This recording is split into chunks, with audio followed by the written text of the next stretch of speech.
نحمده ونستعينه ونستغفره ونعوذ بالله من شرور أنفسنا ومن سيئات أعمالنا من يهده الله فلا مضل له ومن يضلله فلا هادي له وأشهد أن لا إله إلا الله وحده لا شريك له وأشهد أن محمدا عبده ورسوله أرسله بالحق بشيرا ونذيرا والصلاة والسلام على محمد وعلى آل محمد وأصحابه أجمعين ومن تبعهم بإحسان من الأئمة والهداة والصالحين إلى يوم القيامة. أما بعد فإن أصدق الحديث كتاب الله وخير الهدي هدي محمد صلى الله عليه وسلم وشر الأمور محدثاتها وكل محدثة بدعة وكل بدعة ضلالة وكل ضلالة في النار. رب اشرح لي صدري ويسر لي أمري واحلل عقدة من لساني يفقهوا قولي. ربنا زدنا علما ربنا زدنا علما اللهم فقهنا في الدين آمین یا رب العالمین. آج انشاءاللہ ہم سورہ واقعہ سٹارٹ کریں گے، لیکن اس سے پہلے ہم سورہ رحمان میں آخری آیت نمبر 78 جو ہم نے پڑھی تھی کہ تبارک اسم ربک ذی الجلال والاکرام، اور بہت ہی بڑا برکت والا ہے تیرے رب ذوالجلال والاکرام کا نام.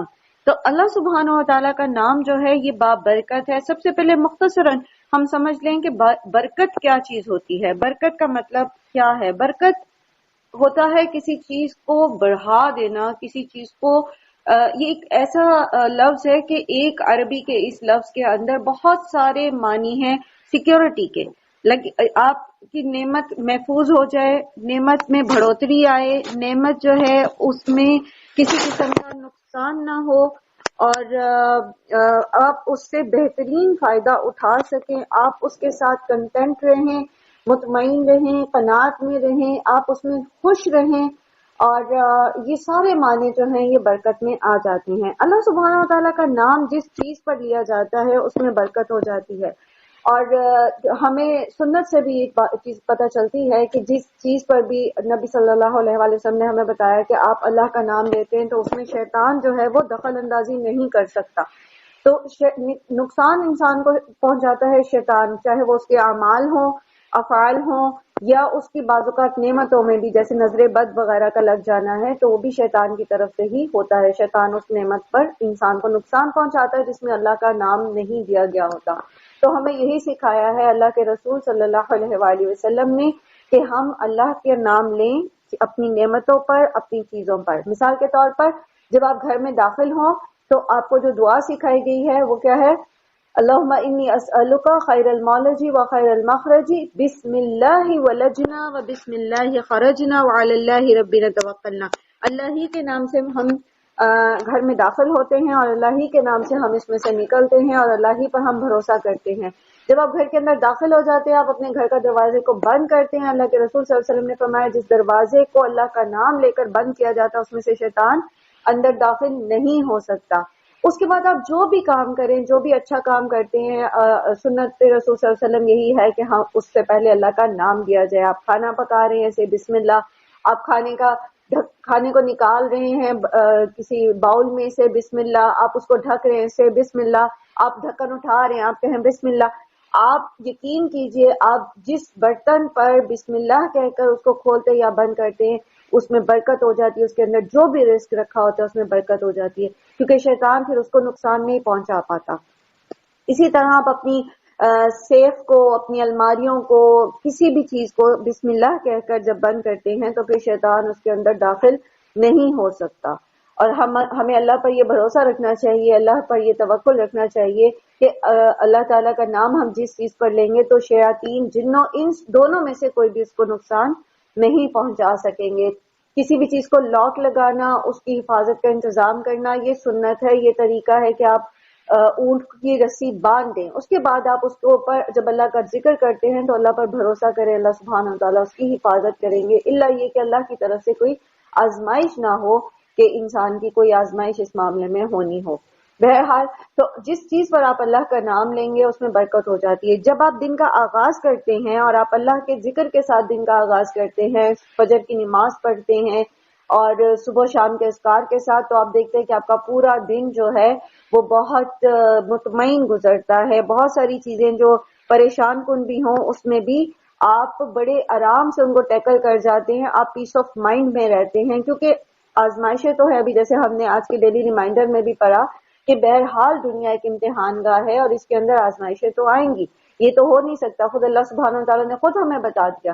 سورہ عنکبوت میں آپ نے پڑھا کہ کیا لوگوں نے یہ سمجھ لیا ہے کہ انہوں نے لا الہ الا اللہ کہہ دیا اور وہ ایسے ہی چھوڑ دیے جائیں گے اور ان کو آزمایا نہیں جائے گا. تو آزمائشیں تو آتی ہیں، لیکن جب ہم اللہ کا ذکر کر کے دن کی ابتدا کرتے ہیں، اپنی شام کی ابتدا کرتے ہیں، تو اس میں جو بھی آزمائشیں ہوتی ہیں ہم اس کو بہادری کے ساتھ، اچھے طریقے سے، صبر اور شکر کے ساتھ اس کو ٹیکل کرنے میں کامیاب ہو جاتے ہیں اور ہم اپنی اس آزمائش میں سے گو تھرو کر جاتے ہیں. مایوس نہیں ہوتے یا پریشانی میں، ڈپریشن میں نہیں جاتے اور اس طرح کی صورتحال نہیں ہوتی. سبحان اللہ، یہ اللہ سبحانہ تعالیٰ کے نام کی برکتیں ہیں. اللہ کا نام بہت بابرکت ہے اور ہمیں اپنے صبح شام جو ہے اللہ سبحانہ تعالیٰ کے نام کے ساتھ جو ہے ان کی ابتدا کرنی چاہیے. اور مصنون اذکار موجود ہے، صبح شام کی دعائیں موجود ہیں. پھر اسی طرح قرآن کریم اللہ کا ذکر ہے. پھر اسی طرح نمازیں جو ہیں ساری اس میں اللہ کا نام ہے، اللہ کا ذکر ہے. پھر قرآن کریم اللہ کا ذکر ہے اور پھر آپ کو جو تسبیحات مسنون سکھائی گئی ہیں.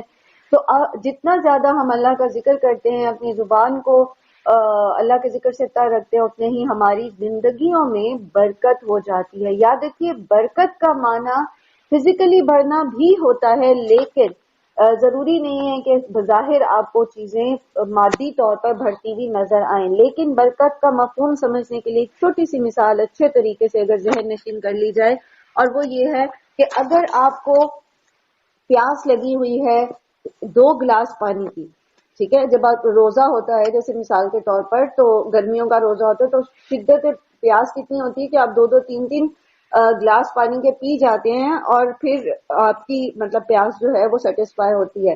تو پیاس اگر آپ کی 2 گلاسوں کی بھی ہے اور پانی آپ کے پاس صرف 2 گھونٹ ہے، جب آپ بسم اللہ کہہ کے وہ پیئیں گے تو وہ 2 گھونٹ پانی آپ کو 2 گلاس پانی جتنی کفایت کر جائے گا. یہ ہے برکت. آپ کے پاس تھوڑا بھی ہے تو وہ آپ کے لیے کافی ہو جائے گا. اللہ تعالیٰ آپ کے لیے اس تھوڑے میں برکت رکھ دیتے ہیں، برکت کر دیتے ہیں، اس کی ایفیشنسی کو بڑھا دیتے ہیں، اس کے ایڈوانٹیجز کو بڑھا دیتے ہیں. وہ تھوڑا بھی آپ کے لیے بہترین ہو جاتا ہے. اور یہ ہر معاملے میں. تو ہم اپنی بھی عادت بنائیں، اپنے بچوں کو بھی عادت بنائیں کہ زیادہ تر اپنی جو کام ہے ان کو بسم اللہ سے ابتدا کریں اور اپنی چیزوں پر ماشاءاللہ سبحان اللہ کہیں. آپ اپنے بچوں کو جب دیکھتے ہیں ان کو ماشاءاللہ کہیں، ماشاءاللہ لا قوت الا باللہ پڑھیں ان پر. اسی طرح آپ دعا دیجئے ان کو، اللہم بارک فی. بچوں کو دعا دیں، ایک دوسرے کو دعائیں دیں، اور اس میں جو ہے وہ مختلف طریقے سے سارے دن میں اپنے گھر میں اللہ کا ذکر جو ہے وہ کرتے رہیں. سبحان اللہ. اور اللہ سبحانہ تعالیٰ انشاءاللہ العزیز آپ لوگوں کو کسی بھی چیز کی جو ہے وہ کمی نہیں آئے گی کبھی بھی. تھوڑی کمائی کے اندر بھی برکت ہو جائے گی، تھوڑے رزق کے ساتھ بھی آپ ایک پرسکون زندگی گزاریں گے. وہ ساری ٹینشن، وہ ساری پریشانیاں جو لوگوں کو مایوس کر دیتی ہیں آپ کے قریب بھی نہیں سکتی ہیں انشاءاللہ العزیز. یہ اللہ کے نام کی برکت ہے. سورہ واقعہ شروع کرتے ہیں. سورہ واقعہ شروع کرنے سے پہلے ایک دفعہ پھر میں آپ لوگوں سے ریکویسٹ کر رہی ہوں کہ آپ ایک ریمائنڈر سینڈ کر دیں، کیونکہ ابھی تک ہمارے ساتھ صرف 12 پارٹیسپینٹس ہیں. تو جو لوگ ریگولر ہوتے ہیں ماشاءاللہ ہمارے ساتھ، ہو سکتا ہے ان کو یاد نہ رہا ہو کہ کلاس کا ٹائم جو ہے وہ تبدیل کر دیا گیا ہے. تو ذرا آپ ان کو ایک کوئک ریمائنڈر سینڈ کر دیجئے.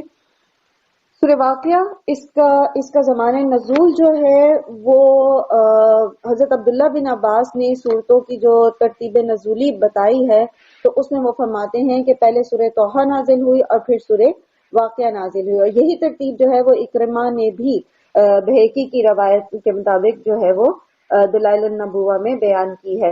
اس کی تائید اس واقعے سے بھی ہوتی ہے جو حضرت عمر رضی اللہ عنہ کے ایمان لانے کے بارے میں ابن ہشام نے ابن اسحاق سے نقل کیا ہے. اس میں انہوں نے ذکر کیا ہے کہ حضرت عمر رضی اللہ عنہ جب اپنی بہن کے گھر میں داخل ہوئے تو وہ سورہ توحہ پڑھ رہی تھیں. ان کی آہٹ سن کر ان لوگوں نے اس قرآن کے اوراق کو چھپا دیا. حضرت عمر رضی اللہ عنہ پہلے تو اپنی بہنوئی کو انہوں نے مار پیٹ کی، اور جب بہن بچانے آئی ان کو تو انہوں نے اپنی بہن کو بھی مارا، یہاں تک کہ ان کی بہن کا جو ہے وہ سر پھٹ گیا. بہن کا خون بہتے دیکھ کر جو ہے وہ حضرت عمر جو ہیں وہ ایک دم دل ان کا پسیج گیا، اور اس پر پھر انہوں نے کہا اچھا مجھے دکھاؤ تم لوگ کیا پڑھ رہے تھے، کیا تم نے چھپایا، دیکھو تو صحیح اس میں کیا لکھا ہے. تو اس پر بہن جو ہیں انہوں نے کہا کہ آپ اپنی شرک کی وجہ سے نجس ہیں، اور وَإِنَّهُ لَا يَمَسُّهَا إِلَّا الطَّاهِرُ، اس صحیفے کو صرف پاک آدمی ہی ہاتھ لگا سکتا ہے. تو اس پر پھر حضرت عمر نے اٹھ کر غسل کیا اور پھر صحیفے کو لے کر پڑھا. اس سے یہ معلوم ہوتا ہے کہ یہ سورت جو ہے یعنی سورہ واقعہ اس وقت نازل ہو چکی تھی، کیونکہ اسی میں یہ آیت ہے کہ لا یمسہ الا المطہرون. تو یہ ایک تاریخی طور پر ثابت شدہ واقعہ ہے جو ہجرت حبشہ کے بعد 5 نبوی میں حضرت عمر جو ہیں وہ ایمان لائے تھے. اس کا مطلب ہے کہ سورہ واقعہ اس سے پہلے جو ہے وہ نازل ہو چکی ہے. اس کا موضوع اور مضمون جو ہے دیگر مکی صورتوں کی طرح توحید اور آخرت اور قرآن کے متعلق جو ہے کفار مکہ کے شبہات کی تردید ہے. اعوذ باللہ من الشیطان الرجیم، بسم اللہ الرحمن الرحیم. اچھا میں آپ لوگوں کے ساتھ اسکرین شیئر نہیں کر پا رہی بیکاز میرا لیپ ٹاپ جو ہے وہ ٹھیک ہونے گیا ہوا ہے اور ابھی تک وہ نہیں آیا واپس. انشاءاللہ العزیز امید ہے کہ کل تک ہو جائے گا. تو ابھی آپ اپنے مصحف جو ہیں ان سے ہی اس کو پڑھ لیجئے ساتھ ساتھ. اذا جب وقعت الواقعہ واقعہ ہونے والا پیش آ جائے گا، اور یہ اس سے مراد کیا ہے؟ قیامت. اس فکرے کا کلام کا آغاز خود ظاہر کر رہا ہے کہ ان باتوں کا جواب ہے جو اس وقت کفار کی مجلسوں میں عام طور پر قیامت کے خلاف بنائی جاتی تھی. یعنی یہ وہ دور ہے جب مکہ کے لوگ نبی صلی اللہ علیہ وآلہ وسلم کی زبان مبارک سے جب زمین اور قیامت کے بارے میں بات سنتے تھے تو وہ اس کا مذاق اڑاتے تھے. انہیں لگتا تھا کہ یہ کیسے ہو سکتا ہے اور یہ بہت ہی بعید از عقل بات ہے. اللہ سبحانہ تعالیٰ فرما رہے ہیں لیس لوقعتھا کاذبہ، اس کے واقعہ ہو جانے پر کوئی بھی جھٹلا نہیں سکتا. کوئی بھی جب یہ واقعہ ہو جائے گی تو اس کو کوئی بھی جھٹلا نہیں سکے گا. اور یہاں پر اس سے مراد یہ ہے کہ جب ایک تو یہ کہ جب یہ واقعہ ہوگی قیامت آ جائے گی تو اس کو جھٹلایا نہیں جا سکتا، اس کو روکا نہیں جا سکتا. جھٹلانا بمانے روکنے میں آ جائے گا کہ جب قیامت آنی ہے تو کوئی اس کو روک نہیں سکے گا. اور دوسرا اس کا معنی یہ ہے کہ اس وقت پھر کوئی بھی سے جھٹلانے والا بچے گا نہیں. جو اس کی شدت ہوگی تو بچے گا ہی کوئی نہیں کہ وہ اس کو نیگیٹ کر سکے. اور پھر جو حالات ہوں گے اور وہ اپنی آنکھوں سے دیکھیں گے تو کوئی اس کو جھٹلا ہی نہیں سکے گا. حقیقت حال ان کی آنکھوں کے سامنے آ جائے گی. حافظۃ الرافعہ، تہ بالا کر دینے والی ہوگی، جو اوپر کو نیچے کر دینے والی ہوگی، گرانے والی ہوگی، اٹھانے والی ہوگی. خافضۃ گرانے والی ہوگی، رافعۃ اٹھانے والی ہوگی. تو اس کا ایک مطلب تو یہ ہو سکتا ہے کہ یہ سب کچھ الٹ پلٹ کے رکھ دے گی. جیسے پہاڑ جو ہیں وہ بلند ہیں اور وہ کیا ہو جائیں گے، وہ ریزہ ریزہ ہو جائیں گے، روئی کے گالوں کی طرح بکھر جائیں گے. فزیکلی بھی چیزیں اپ سائڈ ڈاؤن ہو جائیں گی. جیسے آپ سب نے جو ہے اگر 2005 کے زلزلے کے بارے میں پڑھا ہو یا دیکھا ہو، وزٹ کی ہوں ایسی جگہیں، تو آپ نے دیکھا ہوگا کہ کس طرح زمین کے اندر پوری عمارتیں جو ہیں وہ دھس گئیں. لائک 2 منزلہ جو مکان تھے ان کی چھت زمین کے لیول پر آ گئی. تو یہ کیا تھی؟ خافضۃ، نیچے دھسا دینے والی، اوپر کو نیچے کر دینے والی. اور اسی طرح بہت ساری نئی چٹانیں ابھری، بہت سارے نئی جو ہے وہ پہاڑ جو ہیں ان کی جگہ بدل گئی. تو یہ کیا ہے؟ رافعات، بلند کر دینے والی. تو زمین بھی اس دن اسی طرح کے زلزلوں میں ہوگی کہ کچھ چیزیں نیچے ہو جائیں گی، کچھ اوپر ہو جائیں گی، سب پورا نظام درم برم ہو جائے گا. اور دوسرا معنی اس کا یہ بھی ہو سکتا ہے کہ وہ لوگ جنہیں دنیا میں حقیر سمجھا جاتا ہے، جو آخرت پر ایمان رکھتے ہیں، اللہ پر ایمان رکھتے ہیں، لیکن اور خاص طور پر اس کو اس سینیریو میں ذہن میں رکھیے جو مکہ میں مسلمان ہو رہے تھے لوگ، اور وہ غلام تھے، غربا تھے. اور ہر نبی کے امتی جو ہیں وہ پہلی جو لوٹ ایمان لے کر آتی ہے وہ عموماً غربا ہوتے ہیں، فقراء ہوتے ہیں معاشرے کے. تو وہ معاشرے کے اندر کوئی بلند مقام نہیں رکھتے، سوسائٹی کے سو کالڈ سٹینڈرڈز کے اوپر نہیں اترتے، اور دوسری طرف مترفین ہوتے ہیں جو سوسائٹی میں ایک بلند مقام رکھتے ہیں. تو قیامت جو ہے وہاں پر جو عزت اور ذلت، بڑائی اور کمتری کا جو فیصلہ ہے وہ ایک دوسری ہی بنیاد پر ہوگا. اللہ سبحانہ و تعالیٰ جب قیامت قائم کریں گے تو جو بلندیوں پر چڑھے بیٹھے ہیں، اس وقت تکبر میں فرعون بنے بیٹھے ہیں، ان کا کیا حشر ہوگا کہ بجو کی مانند ان کو بنا دیا جائے گا، چونٹیوں سے بھی چھوٹے کیڑے مکوڑوں کی شکلوں میں ان کو اللہ سبحانہ و تعالیٰ کر دیں گے، ان کے تکبر کو ایسے رون دیں گے. اور دوسری طرف انہی لوگوں کو جو معاشرے کے غریب لوگ ہیں، جو غلام ہیں لیکن وہ اللہ پر ایمان رکھتے ہیں، اللہ سبحانہ و تعالیٰ ان میں سے کسی کو تاج پہنائیں گے اور کسی کو قدر و منزلت کی عظیم منزلیں جو ہیں وہ عطا کریں گے. تو قیامت جو ہے وہ کیا ہے؟ خافضۃ رافعہ. اذا رجت الارض رجا، جب زمین یک بارگی ہلا دی جائے گی. قیامت کا یہ منظر مختلف صورتوں میں بیان ہوا ہے، جیسے سورہ زلزال میں اللہ سبحانہ وتعالیٰ فرماتے ہیں اذا زلزلت الارض زلزالها، جب زمین پر زلزلہ آئے گا اور وہ ہلا دی جائے گی، زمین کو اس طرح ہلایا جائے گا. اور سورہ نازیات میں آتا ہے یوم ترجف الراجفہ تتبعها الرادفہ، جب ایک کے بعد ایک جھٹکا جو ہے آئے گا، زمین بری طرح جو ہے وہ ہلا دی جائے گی. اسی طرح زمین کا جو یہ جو کیفیت ہے جو قیامت کی ہے، جیسے اگلی آیت میں اللہ سبحانہ وتعالیٰ فرما رہے ہیں وَبُسَّتِ الْجِبَالُ بَسًّا، اور پہاڑ جو ہیں وہ اس طرح ریزہ ریزہ ہو جائیں گے، فَقَانَتْ هَبَاءً مُنبَثًّا، جس طرح کے وہ پراگندہ غبار بن کے رہ جائیں گے. تو یہ بھی آپ پڑھتے اس میں سورہ قاریہ میں آپ نے پڑھا وَتَكُونُ الْجِبَالُ كَالْعِهْنِ، اور اسی طرح آپ پڑھے قرآن کریم میں آتا ہے وَإِذَا الْجِبَالُ سُيِّرَتْ، جب پہاڑ جو ہیں چلا دیے جائیں گے. پھر اسی طرح سورہ نبا میں آتا ہے وَسُيِّرَتِ الْجِبَالُ فَكَانَتْ سَرَابًا، یہ جو اتنے بڑے بڑے پہاڑ ہیں کہ انسان ان کی جڑ پہ جب نیچے کھڑا ہوتا ہے اور اوپر کی طرف گردن کرتا ہے تو وہ ایک ایسی مائٹی کریچر لگتی ہے کہ انسان تصور نہیں کر سکتا کہ کبھی یہ ایسے ہو جائیں گے جیسے بالکل ریزہ ریزہ سراب کی مانند. لگے گا کہ یہ کوئی پہاڑ ہے، یہاں پر کوئی پہاڑ تھا یا یہاں کوئی چیز تھی، لیکن وہاں پر کچھ بھی نہیں ہوگا. تو یہ قیامت کا ہولناک منظر ہے. نبی صلی اللہ علیہ وآلہ وسلم نے فرمایا تم میں سے جو کوئی قیامت کو اپنی آنکھوں سے دیکھنا چاہتا ہے تو سورہ انشقاق، سورہ تکویر اور سورہ انفطار پڑھ لے. یہ تین صورتیں جو ہیں 30ویں پارے میں، اللہ سبحانہ وتعالیٰ ہمیں توفیق دے، جب انشاءاللہ ہم پڑھیں گے 30واں پارہ تو اس میں ہم اس کو پڑھیں گے. تو یہ ایک ایسی کیفیت ہے کہ انسان جو فرعونیت میں ڈوبا ہوا ہوتا ہے، جو اپنی اپنی جگہ پر اپنے اپنے سٹیٹس پر اپنے آپ کو کچھ پتہ نہیں کیا چیز سمجھتا ہے، تو فوراً اس کو اپنی حیثیت یاد آ جاتی ہے. جب پہاڑ جیسی، آسمان جیسی، سورج اور چاند اور بڑے بڑے ستاروں جیسی چیزیں جو ہیں وہ اس دن ختم ہو جائیں گی تو میری حیثیت کیا ہے. تو انسان کی حیثیت کو اللہ سبحانہ تعالیٰ واضح کرتے ہیں یہیں پر کہ کیا صورتحال ہوگی. وَكُنْتُمْ أَزْوَاجًا ثَلَاثًا، اور تم لوگ اس وقت ہوگے 3 گروہوں میں. 3 گروہوں میں انسان جو ہیں وہ تقسیم کر دیے جائیں گے. ٹوٹلی بظاہر تو یہ خطاب ہے جو لوگ وہاں پر موجود تھے اس وقت، ان کو بھی بتایا جا رہا ہے. پھر یہ کہ جو اس کو پڑھ رہا ہے مجھے بتایا جا رہا ہے، آپ کو بتایا جا رہا ہے. اور پھر یہ کہ تا قیامت تک جتنے بھی انسان ہیں سب کو اللہ سبحانہ و تعالیٰ کنتم کے ساتھ جو ہے وہ خطاب کر رہے ہیں کہ قیامت تک جتنے بھی انسان آئیں گے ان کے 3 گروہ بنا دیے جائیں گے. فَأَصْحَابُ الْمَيْمَنَةِ مَا أَصْحَابُ الْمَيْمَنَةِ، دائیں بازو والے. فَأَصْحَابُ الْمَيْمَنَةِ، تو دائیں بازو والے. مَا أَصْحَابُ الْمَيْمَنَةِ، تو دائیں بازو والوں کی کیا ہی کہنا. یہاں ماں جو ہے یہ ان کی خوش نصیبی کے اوپر تعجب کے اظہار کے لیے آ رہا ہے کہ سبحان اللہ کیا زبردست ان کا جو ہے وہ معاملہ ہوگا. میمنہ کا لفظ جو ہے عربی قاعدے کے مطابق یمین سے بھی ہو سکتا ہے یعنی دائیں ہاتھ والا، جیسا کہ ابھی آپ کے سامنے ترجمہ کیا گیا، اور یمن سے بھی ہو سکتا ہے یعنی فال نیک. ٹھیک ہے، اور اس سے لٹرلی معنی بھی یہ لیا جا سکتا ہے کہ ہو سکتا ہے کہ حشر کے میدان میں جو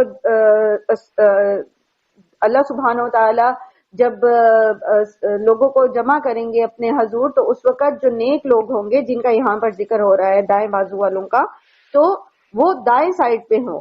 ٹھیک ہے. اور ہم سب کو پتہ ہے نا، جیسے اہل عرب میں بھی اور اب اس سنت کو لے کر اس طریقے کو مسلمانوں میں بھی دائیں ہاتھ کو جو ہے وہ قوت اور عزت کا نشان سمجھا جاتا ہے. ہم سب اپنے دائیں ہاتھ سے اچھے کام کرتے ہیں.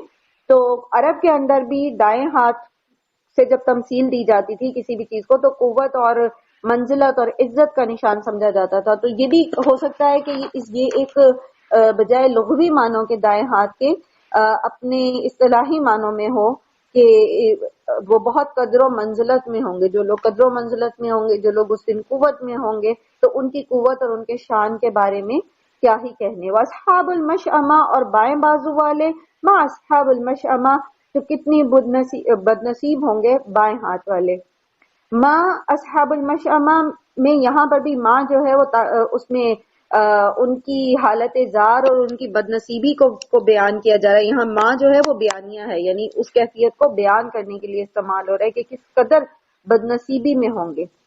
اور تیسرا جو گروہ ہے وہ سابقون کا ہے، وہ سابقون السابقون، اور آگے بڑھ جانے والے تو آگے بڑھ جانے والے ہیں. اولئک المقربون، وہی مقرب لوگ ہیں، فی جنات النعیم، جو نعمتوں بھری جنتوں میں ہوں گے. ثلۃ من الاولین، اگلوں میں سے بہت سے ہوں گے، وقلیل من الآخرین، اور بعد والوں میں سے تھوڑے ہوں گے. اب یہ سابقون السابقون کون ہیں؟ یہ داہنے ہاتھ والوں سے الگ لوگ ہیں. یہ وہ لوگ ہوتے ہیں جو سب سے پہلے اللہ سبحانہ و تعالیٰ کی قول پر لبیک کہہ دیتے ہیں، جو بالکل سوچتے سمجھتے نہیں ہیں، اس چیز کو لے کر کچھ جوڑ جمع نہیں کرتے کہ اچھا اگر اللہ تعالیٰ نے صدقہ دینے کے لیے کہا ہے تو اچھا میرے پاس کتنا بچے گا، اچھا فلانے کام کے لیے کس طرح ہوگا، اچھا یہ کیسے ہوگا، وہ کیسے ہوگا، اچھا اگر نماز کا حکم آ گیا ہے تو اچھا میں کیسے اس کو میں مطلب سوچ میں نہیں پڑتے. وہ جسٹ اللہ سیز کہ ڈو دس اینڈ دس از سمعنا واطعنا، we have listened and we will do that، اور we will do that، اور ان کو نہیں پتا ہوتا یہ کیسے کرنا ہے، لیکن وہ اپنے دل میں کشادگی پاتے ہیں کہ ٹھیک ہے ہم چونکہ اللہ کا حکم ہے ہم ایسا ہی کریں گے. اللہ تعالیٰ فرماتے ہیں کہ یکفر بالطاغوت ویؤمن باللہ، تو وہ فوراً ہر قسم کے طاغوت کو اپنی زندگی سے نکالنے کی کوشش میں لگ جاتے ہیں، نکال دیتے ہیں. فتح مکہ سے پہلے جو لوگ جنہوں نے خرچ کیا، فتح مکہ سے پہلے جب اسلام کا کوئی مستقبل نہیں تھا، اور سب جو تجزیہ نگار ہوتے ہیں، جیسے آج تو آپ بہت زیادہ اس چیز کو اس ٹرم کو سمجھ سکتے ہیں کہ پولیٹیکل جو اینالسٹ ہوتے ہیں وہ صاف صاف ہی کہہ رہے تھے کہ ان کا کوئی مستقبل نہیں ہے. حتیٰ کہ مدینہ میں آ جانے کے بعد بھی منافقین کی ایک بڑی تعداد جو تھی وہ اسی چیز کی منتظر تھی کہ کب مسلمان جو ہے وہ ختم ہو جائیں گے. آپ نے دیکھا کہ جب صلح حدیبیہ کا موقع جب پیش آیا، جب عمرہ کے لیے گئے تو کیوں نہیں گئے تھے یہ لوگ، بہت سارے بدو اور بہت سارے منافقین کیوں نہیں ساتھ گئے تھے؟ کیونکہ انہیں یقین ہی نہیں تھا کہ مسلمان واپس آئیں گے. فتح مکہ سے پہلے جنہوں نے اپنا مال لگایا اس دین کے لیے، جان قربان کی، جس کا کوئی مستقبل نہیں تھا، جنہوں نے صرف اللہ کی رضا کی خاطر اسلام قبول کیا، ان کے جو مرتبے ہیں، ان کے جو مراتب ہیں، جو بدر کی شہداء کے مراتب ہیں، وہ کسی اور کو نہیں ملیں گے. آپ صلی اللہ علیہ وسلم نے فرمایا فتح مکہ سے پہلے خرچ کرنے اور بعد میں خرچ کرنے والے برابر نہیں ہیں. فتح سے پہلے ایمان لانے والے اور بعد میں ایمان لانے والے برابر نہیں، کیونکہ جو بعد میں ایمان لائے انہوں نے تو دیکھ لیا تھا نا کہ اب اسلام جو ہے وہ سٹیبل ہو چکا ہے. اسی طرح کسی بھی سوسائٹی کے اندر جب انسان اکیلا ہوتا ہے اور اللہ کے کسی حکم پر اس نے عمل کرنا ہوتا ہے اور کوئی اس کے مددگار نہیں ہوتے، کسی بھی فیملی کے اندر، سبحان اللہ، جو اس کا اجر ہے، جو وہ پہلا سٹیپ اٹھاتا ہے وہ ان کا نہیں ہو سکتا جو ایک کمفرٹ زون کے اندر آ کے کام کرتے. یاد رکھیے جو نیکی آپ اپنے کمفرٹ زون کے اندر کرتے ہیں، اگرچہ کہ وہ اس کے مراتب ہیں، اگرچہ کہ اس کے اجر ہیں، لیکن اس کا اجر کبھی بھی اس نیکی کے برابر نہیں ہو سکتا جو آپ اپنے کمفرٹ زون سے باہر نکل کے کرتے ہیں. وہ نماز جو آپ اپنی صحت کی حالت میں پڑھتے ہیں اور وہ نماز جو آپ تکلیف کی حالت میں بھی اٹھ کے پڑھتے ہیں، وہ وضو جو آپ اپنے گھر میں موجود سردی میں گیزر کے پانی سے کرتے ہیں اور وہ وضو جو آپ کہیں باہر ٹھنڈے یخ پانی سے کرتے ہیں برابر نہیں ہو سکتے.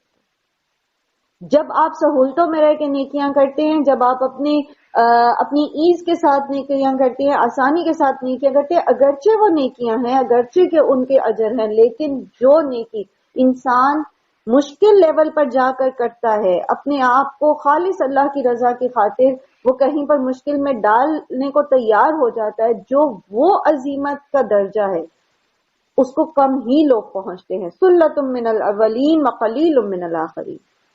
بہت سے لوگ ہیں پہلوں میں سے اور بہت کم تھوڑے لوگ ہوں گے بعد کے لوگوں میں سے. اس کے بارے میں مختلف مفسرین نے اولین اور آخرین کی مختلف تشریح کی، لیکن سب سے زیادہ جو قرین از قیاس ہے وہ ہے نبی صلی اللہ علیہ وآلہ وسلم کی امت. آپ صلی اللہ علیہ وآلہ وسلم کی امت میں اولین میں سے بہت بڑے گروہ ہیں جو سابقون میں سے ہیں. صحابہ کرام میں آپ دیکھیے کہ کیسے کیسے مالدار لوگ تھے جنہوں نے اپنا مال سب، اپنا گھر بار، اپنے عزیز رشتہ دار سب کچھ چھوڑ دیا صرف اللہ سبحانہ تعالیٰ کی خاطر. بدر کے میدان میں باپ بیٹے کے سامنے، چچا بھتیجے کے سامنے تھا، بھائی بھائی کے سامنے تھا. اور کیا کہا تھا حضرت عمر نے جب بدر کے قیدی بنے تھے کہ ان کے رشتہ دار انہی کے ہاتھ میں دیے جائیں تاکہ یہ خود ان کے سر کاٹ دیں. اتنی بڑی آزمائش، اتنی بڑی آزمائش. اور پھر اسی طرح آپ دیکھیے کہ کس طرح پوری اپنی تجارت، اپنی بزنس امپائرز لوگوں نے چھوڑ دی اور بدن کے اوپر دو دو چادروں کے ساتھ انہوں نے ہجرت کی. اسی لیے تو ان کے اتنے مقام ہیں. اور یہ مقام آج بھی ہم حاصل کر سکتے. وَقَلِيلٌ مِّنَ الْآخِرِينَ. ہم بھی سابقون ہو سکتے ہیں، ہم بھی ان قلیل میں سے ہم بھی ہو سکتے ہیں. ہم بھی نیکی کا جب بھی کوئی موقع پائیں سے لبیک، میں یہ کروں گی، میں یہ کروں گی.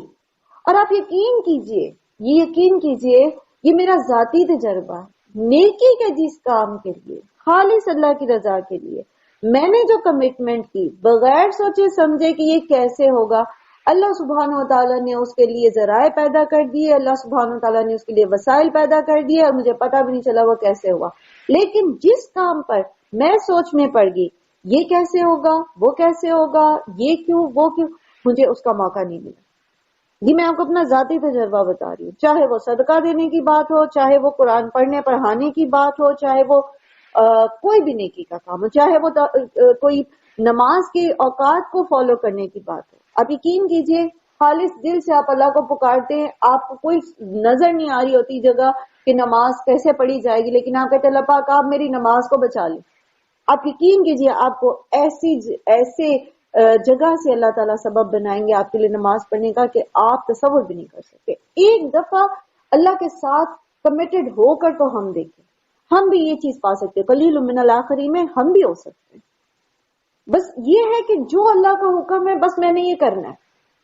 جو سیکھ لیا میں نے، جو مجھے پتہ لگ گیا وہ میں نے کرنا. مجھے پتہ لگ گیا جھوٹ غلط ہے، میں نے جھوٹ کو کھرچ کے نکالنا اپنی زندگی سے. مجھے پتہ ہے غیبت، حسد، کینہ، کدورت یہ اللہ تعالیٰ کو پسند نہیں ہے، مجھے اس کو نکالنا ہے. مجھے پتہ ہے اللہ تعالیٰ کو سود حرام ہے، اللہ نے کہا کہ سود نہیں کھانا، نہ لینا، نہ کھانا، نہ اس پر گواہ بننا. مجھے نہیں کرنی ایسی جاب، مجھے نہیں کرنی ایسی کمائی، مجھے ایسے قرض لے کر گھر نہیں بنانا، مجھے ایسی گاڑی نہیں خریدنی، مجھے ایسے لون نہیں لینے جس کے اوپر مجھے انٹرسٹ پے کرنا پڑے. چاہے کسی کا فتویٰ موجود ہے، نہیں کرنا. بس جب اللہ تعالیٰ نے صاف بتا دیا، جب اللہ کے رسول نے صاف واضح بتا دیا کہ اللہ تعالیٰ کی لعنت ہے، اللہ نے لعنت کی، اللہ کے رسول نے خود لعنت کی سود لینے والے پر، سود دینے والے پر، سود کی دستاویز لکھنے والے پر اور اس پر بننے والے دونوں گواہوں پر.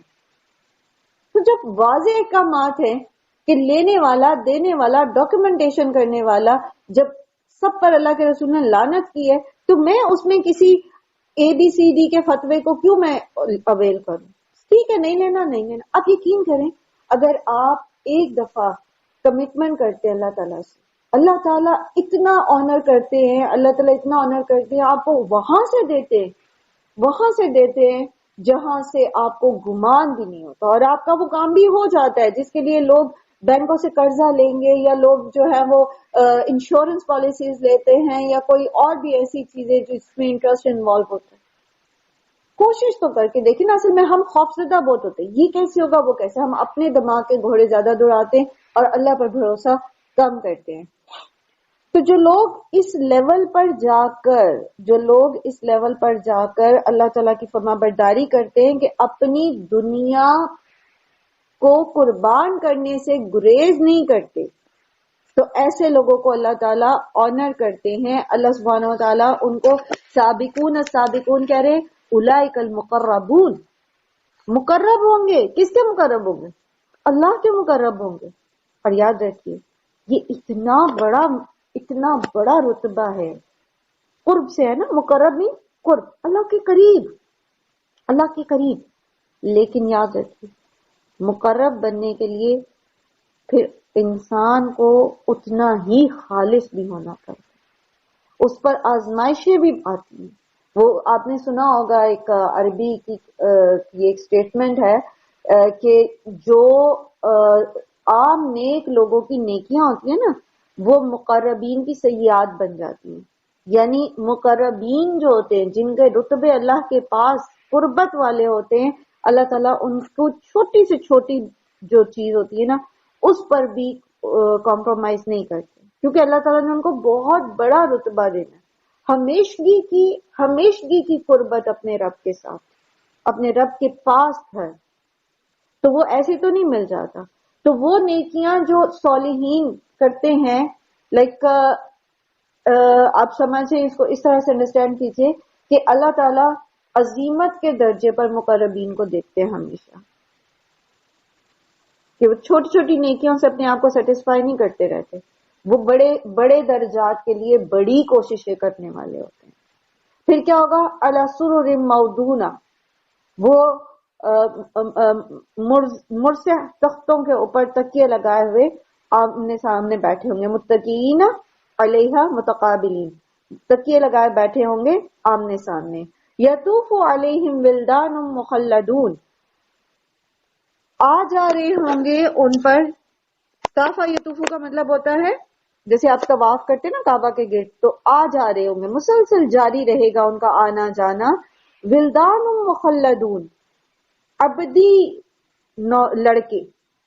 اب یہ کون ہے؟ یہ جو ولدان ہیں جنت کے، یہ کون ہیں؟ تو اس سے مراد ایسے لڑکے جو ہمیشہ لڑکے ہی رہیں گے، ان کی عمر ہمیشہ ایک ہی حالت پہ ٹھہری رہے گی۔ ہم پیچھے بھی جہاں جنت کی نعمتوں میں پڑھ کے آئے وہاں بھی ہم نے یہ پڑھا کہ یہ کیسے ہوں گے، یہ جیسے لؤلؤ مکنون ہوتے ہیں، چھپے ہوئے موتیوں کی طرح خوبصورت، ینگ، انرجیٹک۔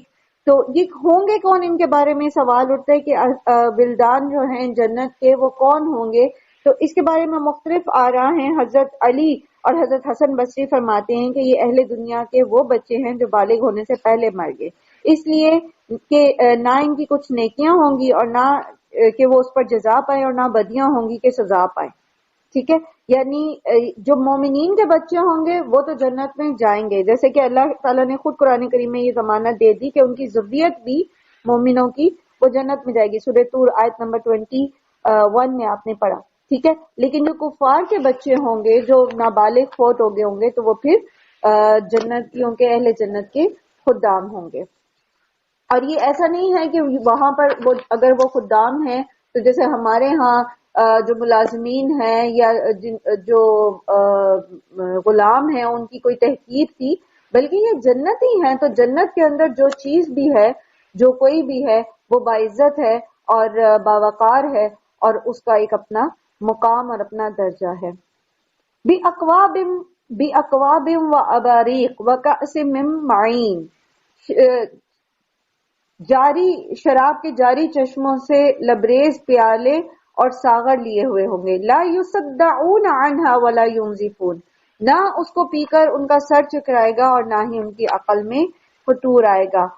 اس کے بارے میں جو شراب ہے جنت کی، یہ ہم پیچھے بھی جو ہے سورہ صافات میں بھی پڑھ کے آئے اور سورہ محمد میں بھی اور سورہ طور میں بھی ہم نے اس کے بارے میں پڑھا کہ کس طرح شراب کے چشمے ہوں گے، اور شراب بھی کیسی ہوگی جو نہ تو وہ کوئی فزیکلی نقصان دے گی اور نہ ہی سائیکولوجیکلی جو ہے انسان اس کو پی کر جو ہے وہ اس کی عقل پہ کوئی فرق آئے گا، اور یہ ذائقے میں خوشگوار ہوگی.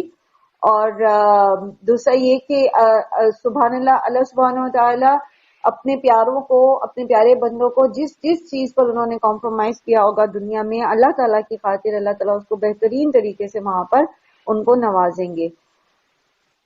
اور آپ سب جانتے ہیں کہ عرب جو تھے اس وقت وہ کس قدر شراب کے رسیا تھے اور کس قدر عام تھی ان کے اندر شراب پی جانی. اور سابقون کے بارے میں بھی ہم پڑھ رہے تھے، تو ہم سب وہ واقعہ جانتے ہیں جب وہ ایک تاجر تھے، اب مجھے ان کا نام نہیں ان صحابی کا آتا، جنہوں نے پرانی شراب منگوائی تھی اور بہت زیادہ تعداد میں مقدار میں منگوائی تھی. بڑے بڑے مٹکے ان کے آئے، اور اب پتہ ہے کہ شراب جتنی زیادہ پرانی ہوتی ہے اتنی زیادہ ہی جو لوگ اس نشے کے عادی ہوتے ہیں وہ پسند کرتے ہیں اس کو. تو وہ پرانی شراب تھی اور کافی ایکسپینسو تھی، اور وہ تاجر تھے شراب کے. اور جیسے ہی پتا چلا کہ شراب حرام کر دی گئی ہے اور اس کی منادی کرا دی گئی، تو وہ مٹکے انہوں نے توڑ ڈالے. حتیٰ کہ جب نبی صلی اللہ علیہ وسلم سے یہ سوال کیا گیا کہ ان مٹکوں کا کیا کیا جائے، تو آپ صلی اللہ علیہ وسلم نے فرمایا کہ ان کو بھی استعمال نہ کیا جائے، اور نہ شراب کی تجارت کی جائے، اور نہ اس کو دوبارہ واپس کر کے مال واپس لیا جائے. تو بغیر کسی چون چرا کے، بغیر کسی ہڈن ٹریڈ کے کیے کہ نہ پتہ لگ گئے اور جی ہم اس کو واپس کر دیں، ٹھیک ہے ہم پیتے نہیں پر ہم اپنے پیسے تو واپس لے لیں. اور آپ میں سے کوئی بھی اس چیز کو محسوس نہیں کر سکتا کہ شراب کو چھوڑ دینا اس وقت ان کے لیے کیا تھا. لیکن جو لوگ ایسی سوسائٹی میں رہتے ہیں جہاں پر یہ عام ہے، جو یورپین کنٹریز میں رہتے ہیں یا ایسی جگہ پر، یا خدا نخواستہ وہ زندگی کے کسی دور میں اس چیز سے گزرے ہونا، اعوذ باللہ، اللہ سبحانہ تعالیٰ سب چھوٹوں بڑوں کو اپنی پناہ میں رکھیں. تو اگر وہ کسی نشے کے عادی رہ چکے ہیں یا اس خدا نخواستہ اس چیز میں مبتلا رہ چکے، تو وہ اس چیز کو ریئلائز کر سکتے ہیں، ریلیٹ کر سکتے ہیں کہ کتنا مشکل ہوتا ہے کسی بھی نشے کو چھوڑنا. تو اگر دنیا میں کوئی اپنا مالی نقصان کرتا ہے، کوئی اپنی نفس کو مارتا ہے اور شراب نہیں پیتا، یا اس طرح کے کوئی اور نشہ جو ہے اس سے اپنے آپ کو بچا کے رکھتا ہے، جو انسان کی عقل میں فطور لے کر آئے، جو اس کو دنیا مافیہا سے جو ہے وہ بے نیاز کر دے اور اس کا وقت ضائع کرائے اور اس کا مال ضائع کرائے اور اس کی صحت کو نقصان دے، پھر آپ اس کے اندر ساری وہ چیزیں کیٹیگرائز کر سکتے ہیں. تو اللہ سبحانہ و تعالیٰ نے پھر بہترین نعم البدل جو ہے وہ جنت میں رکھا ہے. لیکن یاد رکھیے السابقون جو فوراً اس چیز پر عمل کرتا ہے، ٹھیک ہے جب پتہ لگ گیا بس اب سے نہیں، اور جو یہ کہے گا نا میں کل سے چھوڑوں گا، چلے اب نیکسٹ ٹائم صحیح، چلے ابھی تو میں نے لے لی بس ایک دفعہ، اور وہ پھر اس درجے کو نہیں پہنچ سکتے اور وہ پھر نشہ چھوڑ بھی نہیں سکتے. جس بھی چیز کی کا نشہ ہم نے چھوڑنا ہے نا، جو بھی ایڈکشن ہم چھوڑنا چاہتے ہیں، ہمیں اسے دیر اینڈ دین چھوڑنا پڑے گا. اگر ہم نہیں چھوڑیں گے اس کو، ہم اپنے آپ کو پازیٹیولی کہیں اور بزی نہیں کریں گے، اس کا کوئی آلٹرنیٹ نہیں لیں گے، پازیٹیولی ہم اپنے آپ کو اس نشے سے باہر نہیں نکالنا چاہیں گے، اور کل کرتے رہیں گے تو وہ کل کبھی بھی نہیں آتی. لا یصدعون عنها ولا ينزفون، نہ اس کو پی کر ان کا سر چکرائے گا اور نہ ہی ان کی عقل میں فطور آئے گا. وفاکہۃ، اور پھل ہوں گے، مما یتخیرون، ان میں سے جو وہ اپنے لیے چنیں گے، یعنی جو وہ چاہیں گے پھل. دنیا میں کیا ہوتا ہے، آپ کا دل چاہتا ہے پھل کھانے کا، آپ دیر آر ڈفرنٹ کنڈیشنز، آپ خرید نہیں سکتے، ٹو ایکسپینسو، اوکے آپ خرید سکتے ہیں بٹ وہ لذیذ نہیں نکلتا. پھل کے اندر کی تو کوئی قسم نہیں کھا سکتا کہ وہ ذائقے دار ہوگا. آپ اپنی طرف سے ایک اچھا بڑا ذائقے دار چیز خرید کے لاتے لیکن وہ ہوتی نہیں. اچھا اب وہ لذیذ بھی ہے اور وہ ذائقے دار بھی ہے اور آپ نے اس کو خرید بھی لیا اور آپ اپنے سامنے رکھ کے بیٹھے، ڈاکٹر منع کرتا ہے جی آپ کھا نہیں سکتے، آپ کی صحت کو نقصان ہے. اچھا ڈاکٹر بھی منع نہیں کر رہا، آپ کی صحت کو نقصان نہیں، آپ کھا لیتے ہیں. اب آپ کا دل اور کھانے کا چاہتا ہے لیکن آپ کا پیٹ بھر چکا ہے، آپ کھا نہیں سکتے. پھر کیا ہے، آپ اس کو چھوڑ دیتے ہیں، بعد میں کھائیں گے تو وہ خراب ہو جاتا ہے. تو دنیا میں کے ساتھ آپ ریلیٹ ہی نہیں کر سکتے اس چیز کو. وہاں پر کوئی چیز نہ خراب ہوگی، نہ بے ذائقہ ہوگی، نہ آپ کی ایکسس سے باہر ہوگی. مما یتخیرون، جو چاہیں گے وہی پھل آپ کو ملے گا. اور اس کو دوبارہ سے آپ ریلیٹ کریں سمجھنے کے لیے کہ یہ عرب کے مکہ کے اندر پھلوں کی جو رغبت دی جا رہی ہے ان کو، مجھے اور آپ کو شاید پھلوں کی طرح رغبت نہ ہو کیونکہ ہماری ایکسیس میں ہے، ہمیں اتنا مشکل نہیں لگتا پھل خریدنا یا کھانا. ہمیں اتنا ہم کہتے چلو یہ نہیں تو یہ سے، ہم اس کو اس طرح شاید ریلیٹ نہیں کر پاتے. لیکن آپ یہ دیکھیے کہ عرب کے مکہ کے ان چٹیل پہاڑوں اور ان صحراؤں میں جس پھل کو دل کرے آپ کا، وہاں تو سیزنل پھل آتے تھے نا جو وہ لے کر آتے تھے باہر سے، تاجر لے کر آتے تھے یا حاجی یا معتمر لے کر آتے تھے، تو وہی لمیٹڈ سا ہوتا تھا ان کے پاس. ان کو بتایا جا رہا ہے کہ جنت، بیسیکلی جنت کا جو کانسیپٹ ہے نا وہ یہ ہے کہ مما تخیرون، جو آپ چاہیں گے. قرآن کریم میں آپ پیچھے پڑھ کے ہے نا کہ جنت میں جو آپ چاہیں گے آپ کو ملے گا. اب اس کو as per the situation of the person وہ ریلیٹ کر سکتا ہے. کہاں پر آپ کو کس چیز کی کمی دنیا میں محسوس ہو رہی ہے، کہاں پر آپ کس چیز کو جو ہے وہ ایک اگر آپ اس کو ایسے علاقوں سے ریلیٹ کریں جہاں غذا کی کمی ہے، جہاں قحط ہے، جہاں بارشیں نہیں ہیں، تو خوراک جس کو انسان جس چیز کو ترس رہا ہے وہ کوئی بھی چیز ہو سکتی ہے، وہ کوئی بھی دنیا کا کوئی بھی پہلو ہو سکتا ہے جس کو آپ جس کی کمی اپنے اندر محسوس کرتے ہیں، لیکن آپ اس کے لیے اپنے آپ کو حلال کے دائرے میں رکھتے ہیں، آپ اس کے لیے اللہ تعالیٰ کی نافرمانی نہیں کرتے، آپ کے لیے جنت میں ہوا مما تخیرون، جو آپ چاہیں گے وہ آپ کو ملے گا.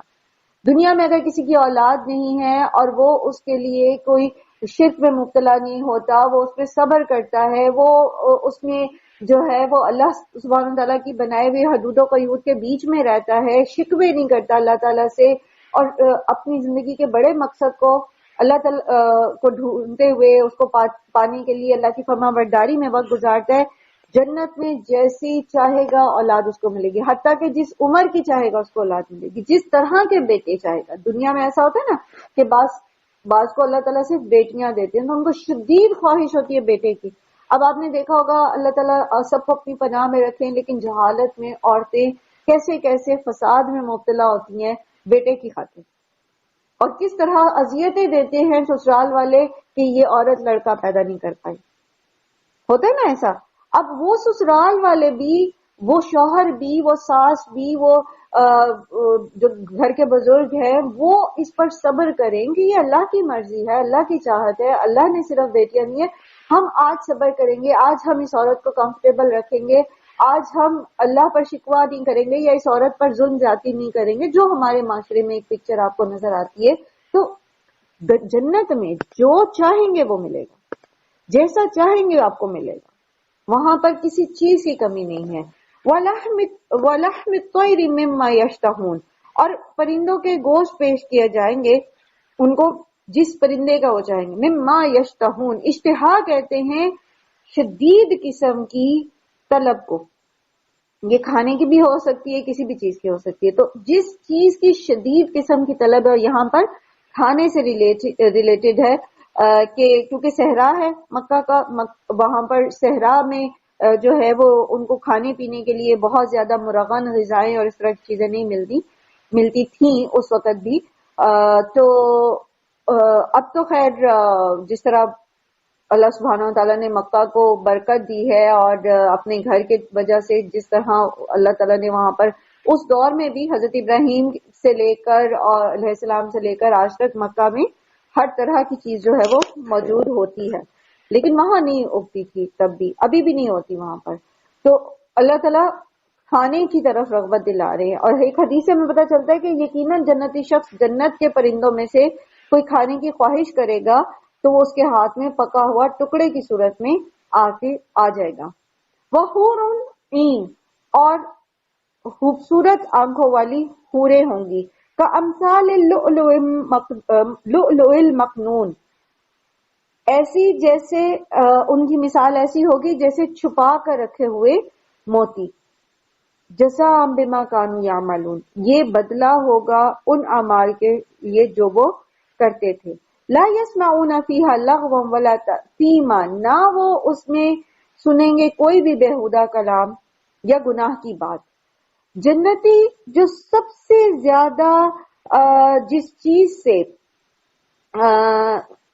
مطلب ان کو ذرہ برابر بھی کسی قسم کی تکلیف دہ صورتحال کا سامنا نہیں ہوگا. یعنی جنت کی بڑی نعمتوں میں سے یہ نعمت ہے کہ ایک جنت میں وہ لوگ جائیں گے نا جو دنیا میں بھی سلیم الفطرت لوگ ہوں گے, وہ بےہودہ گوئی نہیں کرتے ہوں گے. اب دیکھیں کہ کوئی بھی شخص جو ہے جب وہ ایک اچھی نرم طبیعت رکھتا ہے, جب وہ سلیم الفطرت ہوتا ہے تو وہ بد زبانی نہیں کرتا, وہ جھگڑا کرتے ہوئے بھی گالم گلوچ نہیں کرتا, وہ جو ہے وہ لیتھل قسم کی جو ہے وہ کسی بھی قسم کی ایکٹیویٹی میں, چاہے وہ لرننگ, وہ پڑھنا ہے, وہ سننا ہے, وہ دیکھنا ہے, وہ اس قسم کی کسی بےہودگی یا فحش کے اندر مبتلا نہیں ہوتے, چاہے وہ پریکٹیکلی کوئی پریکٹسنگ مسلم ہے یا نہیں ہے, یا ایون مسلم ہے یا نہیں ہے, لیکن وہ اس طرح کی ایکٹیویٹیز میں مبتلا نہیں ہوتے.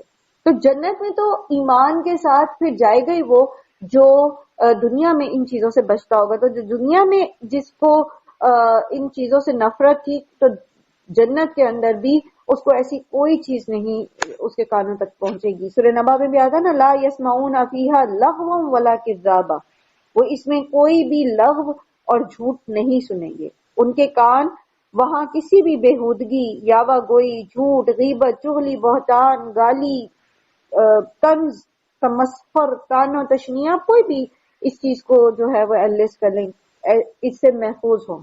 ان تک کوئی ایسی بد زبانی اور بدتمیزی نہیں پہنچے گی. اور اس کی وجہ کیا ہے کہ جنت میں جائیں گے ہی وہ لوگ جو اس طرح کی چیزوں سے یوز ٹو نہیں ہوتے. ان کی زبان سے, کسی جنتی کی زبان سے نہ یہ نکلے گا اور نہ ہی کوئی جنتی ایسی کوئی بات سنیں گے. الا قیلا سلاما سلاما, اور کیا قول ہوگا ان کا, کیا کہا جائے گا ان سے, سلام, سلام کہا جائے گا. اس کا لٹرلی میننگ یہ نہیں ہے کہ وہاں ہر وقت جو ہے صرف وہ آپس میں جو بات کریں گے کہ السلام علیکم, وعلیکم السلام, السلام علیکم, وعلیکم السلام, یہ نہیں ہے. بیسیکلی اس کا مطلب یہ ہے کہ اس سے مراد یہ ہے کہ قول سلیم ہوگا. وہاں ایسی گفتگو ہوگی جو تمام عیوب سے پاک ہوگی, جس میں کسی قسم کی ایسی خرابیاں نہیں ہوگی جو پیچھے ہم نے ابھی لغو اور تعظیم میں سنی. کسی قسم کا شرک, کسی قسم کی بدتمیزی, بدگوئی, جھوٹ, غیبت, چغلی نہیں ہوگی. اور جہاں تک بات یہ ہے کہ پھر کیا بات ہوگی, تو ہم قرآن کریم میں ہی مختلف جگہوں پر ہم یہ پڑھ کے آئے کہ وہ آپس میں کس طرح سے باتیں کریں گے ایک دوسرے سے. لائک آپ نے پڑھا پیچھے ہی سورہ طور میں کہ وہ جب شراب ان کے بیچ میں سرو کی جائے گی تو وہ آپس میں چھینا جھپٹی کریں گے. جیسے فرینڈز بیٹھے ہوتے ہیں, ایک کے ہاتھ میں اگر پلیٹ آ جاتی ہے اور دوسرے تک ابھی نہیں پہنچا تو وہ کیا کرتا ہے, اپنے فرینڈ کی پلیٹ میں سے اٹھا کے کھاتا ہے. تو دیر will be fun, there will be fun. آپ اپنے بچوں کو جب بتائیں, جنت کی ڈسکرپشن بتائیں, تو ان کو بتائیں کہ جنت میں آپ جو چاہیں گے آپ کر سکیں گے. ایسا نہیں ہے کہ جنت کی زندگی کوئی بورنگ لائف ہے, وہاں فن بھی ہوگا, لیکن بات وہی ہے کہ اللہ سبحانہ و تعالیٰ جنتیوں کو ایسا سلیم الفطرت بنا دیں گے, اور وہ ہوں گے بھی, آلریڈی بھی ہوں گے, اور جو کچھ ان کے اندر کبھی کوئی کھوٹ کپٹ رہ بھی گئی ہوگی تو ہمیں پتہ ہے کہ وہ جو نہر الحیوان ہے اس کے اوپر سے وہ جب کنترا پر سے گزریں گے اور اس میں نہر میں ان کو غسل دے دیا جائے گا, سب پاک صاف ہو جائے گا. کسی قسم کی ایک دوسرے کے لیے کدورت نہیں ہوگی, دل و دماغ میں کوئی ایسی بات نہیں ہوگی, سب آپس میں دوست ہوں گے اور اچھا فن ہوگا وہاں پر. اسی طرح آپ دیکھیے کہ اللہ کی تسبیح بیان کریں گے. پھر حدیث میں جو ہے وہ جنت کے بازار کا ذکر آتا ہے کہ وہاں پر جو جنتی جب بازار میں جائیں گے اور واپس آئیں گے تو وہ اور بھی خوبصورت ہوئے ہوئے ہوں گے. دنیا میں تو جنت جو بازار ہے وہ اللہ سبحانہ و تعالیٰ, ایک حدیث سے پتہ چلتا ہے کہ دنیا کی جو جگہیں ہیں ان میں سب سے زیادہ اللہ تعالیٰ کو جو بری جگہ لگتی ہے وہ بازار ہے. بازار میں شیطان جو ہے انڈے دیتا ہے, شیطان اپنے جھنڈے گاڑتا ہے. مطلب آپ دیکھیں نا بازار کے اندر کیا کچھ ہوتا ہے, جھوٹ ہے, کم ناپ تول ہے, پھر اسی طرح بے ایمانی ہے, پھر اسی طرح خرافات ہیں, بے پردگی ہے, وقت کا ضیاع ہے, اسراف ہے, اور بہت ساری ایسی چیزیں ہیں, ذخیرہ اندوزی ہے, جو یہ سارے شیطان کے حد کرنے یہ ہمیں بازاروں میں ملتے ہیں. تو اللہ تعالیٰ کو سب سے زیادہ ناپسند ہے جگہ, اور مساجد اللہ تعالیٰ کو سب سے زیادہ پسند ہے, ایسی جگہ جہاں اللہ کا ذکر کیا جاتا ہے. تو لیکن وہاں پر جب جائیں گے بازار میں، دنیا میں تو یہ پسندیدہ نہیں ہے کہ لوگ زیادہ وقت بازاروں میں گزاریں، ٹھیک ہے، لیکن وہاں جب بازار سے ہو کر آئیں گے تو اور بھی خوبصورت ہو جائیں گے. اس کا مطلب ہے کہ جنت میں بازار بھی ہوں گے، یہ میں حدیث سے پتہ چلتا ہے.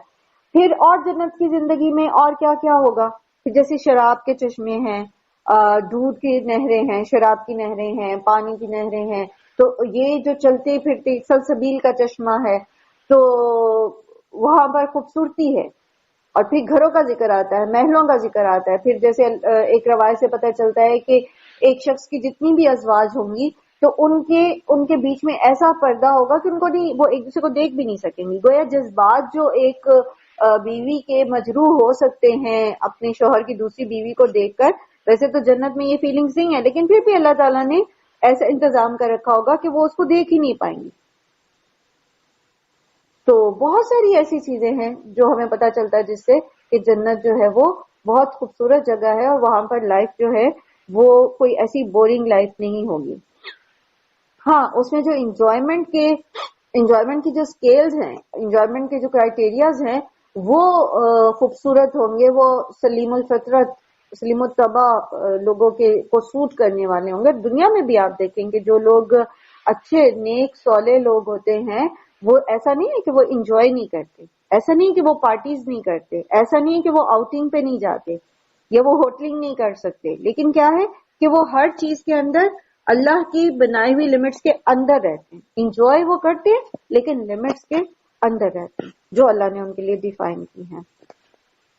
وَأَصْحَابُ الْيَمِينَ مَا أَصْحَابُ الْيَمِينَ، اور دائیں بازو والے، اور کیا ہی کہنا ہے دائیں بازو والوں کا. فِي سِدْرٍ مَخْضُودٍ، وہ بے خار بیریوں اور تہ بتہ چڑھے ہوئے، وہ بے خار بیریوں میں ہوں گے. وَطَلْحٍ مَنضُودٍ، اور تہ بتہ چڑھے ہوئے کیلوں.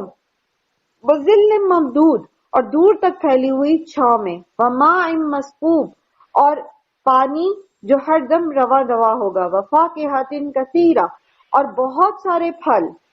لا مقطوعۃ ولا ممنوع، نہ تو وہ کبھی ان میں روک ٹوک آئے گی اور نہ ہی وہ اس سے وہ ختم ہونے والے ہوں گے. یہاں پر لفظ آیا ہے مقطوعۃ ولا ممنوع. لا مقطوعہ سے مراد کیا ہے کہ یہ پھل جو ہے یہ موسمی نہیں ہوں گے کہ ایک موسم میں آئے اور پھر قطع ہو گیا، ان کی سپلائی جو ہے وہ قطع ہو گئی اور وہ نہیں ملے، اور پھر اگلے موسم کے پھل آ گئے اور پھر جو ہے. اچھا، آپ کہہ سکتے ہیں کہ دنیا میں بھی اب یہ ہو رہا ہے، ٹھیک ہے، دنیا میں بھی یہ ہو رہا ہے، آپ آف سیزن پھل کھاتے ہیں، لیکن ایمانداری سے، بہت ایمانداری سے آپ سب نے کو مجھ سے اتفاق ہوگا اس بات میں کہ جو پھل سیزنل ہوتا ہے اس کا ذائقہ جو آف سیزنل پھل آتا ہے اس سے بہت مختلف ہوتا ہے، بہت مختلف ہوتا ہے، اس کا رنگ بھی اور اس کا ذائقہ بھی بے انتہا فرق. اور پھر یہ کہ ہر ایک کو تو نہیں ملتا، ہر ایک تو افورڈ نہیں کر سکتا. سیزن میں ان کی پرائسز اور ہوتی ہیں اور آف سیزن ان کی پرائسز اور ہوتی ہیں، ٹھیک ہے. تو بہرحال جنتی جو ہے ان کے لیے بے روک ٹوک پھل جو ہیں وہ بکثرت جو ہیں ان کو ملیں گے. لا مقطوعۃ، ٹھیک ہے، کبھی بھی ان کا سلسلہ جو ہے وہ ٹوٹے گا نہیں، وہ ہمیشہ ان کو اسی طرح سے ملتا رہے گا.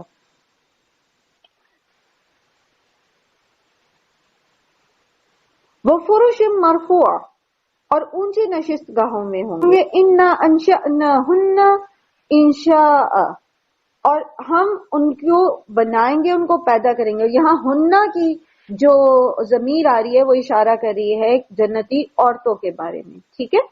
پہلے جو ساری ڈسکشن ہو رہی ہے وہ سب کے بارے میں ہے، جنتی عورتوں اور مردوں کو سب کو یہ چیزیں ملیں گی، لیکن یہاں خاص طور پر جنتی عورتوں کا ذکر آ رہا ہے کہ انا انشأناہن انشاء، نئے سرے سے ان کو پیدا کیا جائے گا. فجعلناہن ابکارا، تو ہم بنا دیں گے انہیں باکرہ. نبی صلی اللہ علیہ وآلہ وسلم کے پاس ایک خاتون آئی، بوڑھی تھی، ایک بوڑھی خاتون آئی اور نبی صلی اللہ علیہ وسلم سے عرض کیا کہ میرے لیے جنت کی دعا کریں. تو آپ صلی اللہ علیہ وسلم نے فرمایا کہ جنت میں تو کوئی بڑھیا نہیں جا سکے گی. وہ بڑی پریشان ہوئی اور واپسی کے لیے جب وہ مڑ گئیں تو آپ صلی اللہ علیہ وسلم نے لوگوں سے فرمایا کہ اسے بلاؤ اور اسے بتاؤ کہ بڑھاپے کی حالت میں جنت میں داخل نہیں ہوگی. اللہ تعالیٰ کا ارشاد ہے کہ ہم انہیں نئے سرے سے پیدا کریں گے اور باقرہ بنائیں گے. پیچھے سورہ رحمان میں بھی ہم نے اس کے بارے میں پڑھا تھا. تو جنت کی جو عورتیں ہوں گی مختلف مقامات پہ ہمیں پتہ چلتا ہے کہ وہ عورتیں جو ہیں وہ باقرہ ہوں گی, چاہے دنیا میں وہ بوڑھی ہو کے فوت ہوئی ہوں یا شادی شدہ فوت ہوئی ہوں یا باقرہ یعنی کنواری فوت ہوئی ہوں, کسی بھی ایج میں وہ دنیا سے گئی ہیں, لیکن جنت میں اللہ تعالیٰ ان کو پھر نئے سرے سے پیدا کریں گے اور نئے سرے سے ان کو, اور خوبصورت ہوگی, خوبصورت ہوں گی. دنیا میں لوگ کتنی کوشش کرتے ہیں نا خوبصورت ہونے کی. دنیا میں ہم اس چیز کو ایکسپٹ نہیں کرتے, اپنے کلر جو ہمارا کمپلیکشن ہوتا ہے ہم اس کو ایکسپٹ نہیں کرتے, ہم اپنی ہائٹ کو ایکسپٹ نہیں کرتے, ہم اپنی فیملی کو, اپنی جو ہمارا کیا آپ اس کو کہیں گے نسب ہے, اس سے بعض اوقات ہمیں ہوتا ہے ہم اس خاندان میں کیوں پیدا ہوئے, ہم اس ملک میں کیوں پیدا ہوئے, اور یہ ساری چیزیں لے کر میری ناک ایسی کیوں ہے, میری آنکھوں کا رنگ. اور لوگ کتنا زیادہ اس چیز میں ہو گئے ہیں کہ کاسمیٹک سرجری کرانا اور لینس لگانا اور بالوں کو ڈائی کرنا اور ان ساری چیزوں کو, مجھے یہ نہیں پسند, مجھے یہ کلر پسند ہے. تو دنیا میں یاد رکھیے, ابھی جیسے ہم نے آج کا ریمائنڈر پڑھا کہ دنیا میں جو کچھ بھی ہے, جو کچھ بھی ہے وہ ایز اٹ از ایکسپٹ کر کے انسان اس چیز پر فوکس کرے جس کے لیے اسے دنیا میں بھیجا گیا ہے, اور وہ ہے اس کا امتحان.